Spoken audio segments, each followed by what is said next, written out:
welcome to Cross Transformation. It's Mariam here, and in this video I'm going to be talking to you about toxic shame, attracting narcissists into your experience.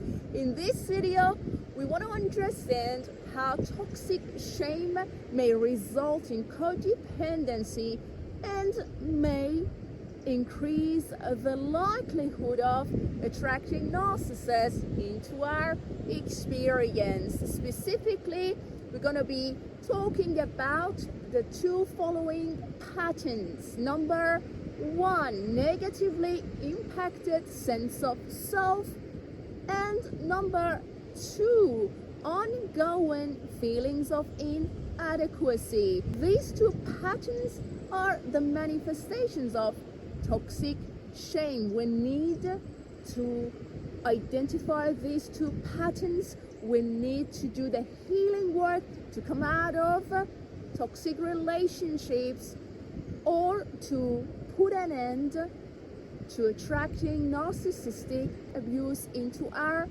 lives. So let's begin by talking about negatively impacted sense of self. This pattern occurs when the false self identifies us with our caregiver's identity crisis, their state of projection. You see, our caregivers had trauma. They didn't know how to do the healing work. They had unhealed perceptions. To feel connected with them, the false self, the ego, identified us with their trauma, their identity crisis. By having ourselves identified with their state of projection, those unhealed perceptions and trauma from their childhood, we are going to develop this trait of codependency, not finding ourselves capable of identifying our feelings and our needs.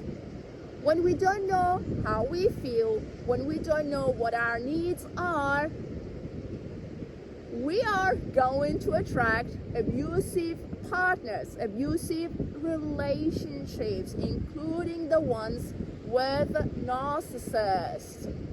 Now let's talk about the ongoing feelings of inadequacy. This occurs when the false self, the ego, identifies us with our upbringing.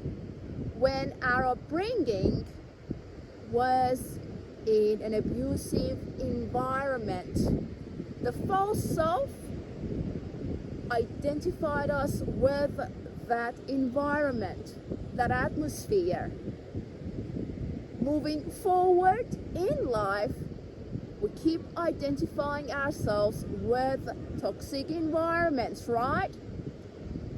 That leads to the following codependency trait: not finding ourselves capable of creating healthy boundaries. Again, when we don't know how to create healthy boundaries, we are going to attract abusive and toxic partners and relationships, including the ones with narcissists. So toxic shame, how do we identify it? By understanding the manifestation of toxic shame.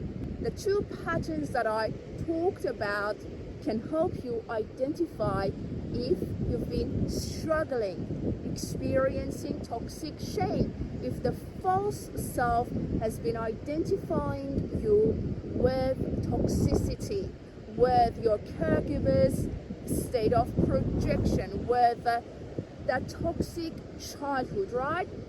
So keep doing the healing work. When it comes to toxic shame, we need to process the repressed emotions of disgust and fear. Allow these repressed emotions to show up. to come to the surface so you can heal yourself.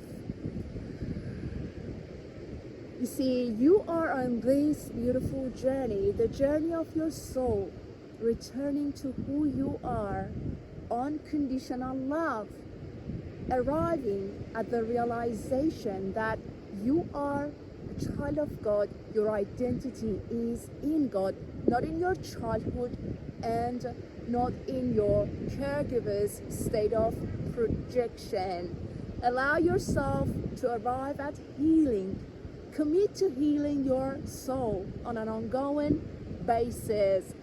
Hopefully you'll find this video helpful, guys. That's it for today. I'm sending you love. May you receive the healing that you need and deserve in Jesus' mighty name. Amen. Look after your precious soul. Have a great day, and I'll talk to you soon. God bless you.